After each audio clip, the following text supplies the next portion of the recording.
Live din mula sa Caloocan, itong si Caloocan 3rd District Congressman Dean Asistio, ayan, inireklamo sa Ombudsman dahil sa umano'y ghost at overpriced na flood control projects. RH5 Val Gonzales, ibalita mo yan, Val. Ms. Karen, inireklamo sa Office of the Ombudsman si Caloocan 3rd District Representative Dean Asistio.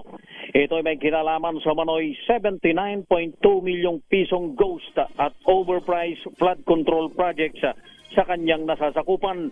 Kasong graft, malversation at falsification of public documents ang isinampalaban kay Congressman Asistio.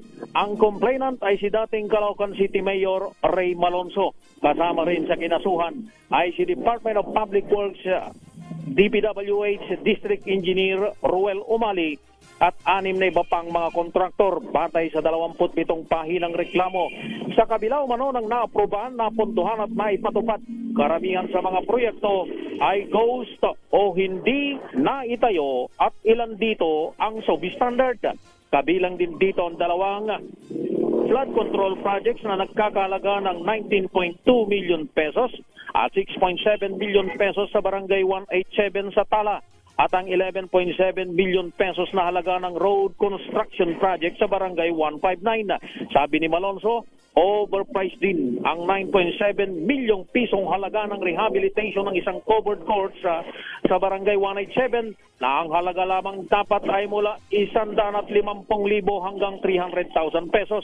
Matatandaan na sa pagdinig ng Senate Blue Ribbon Committee noong September 2025. Kabilang si Congressman Asistio sa 18 mga mambabatas at DPWH officials na pinangalanan ng contractor na si Curly Discaya na umano'y kumukobra ng 10% kickback sa implementasyon ng mga flood control projects. Ako si Val Gonzales, di sa Radio na sa Pilipinas, o na sa Pilipino.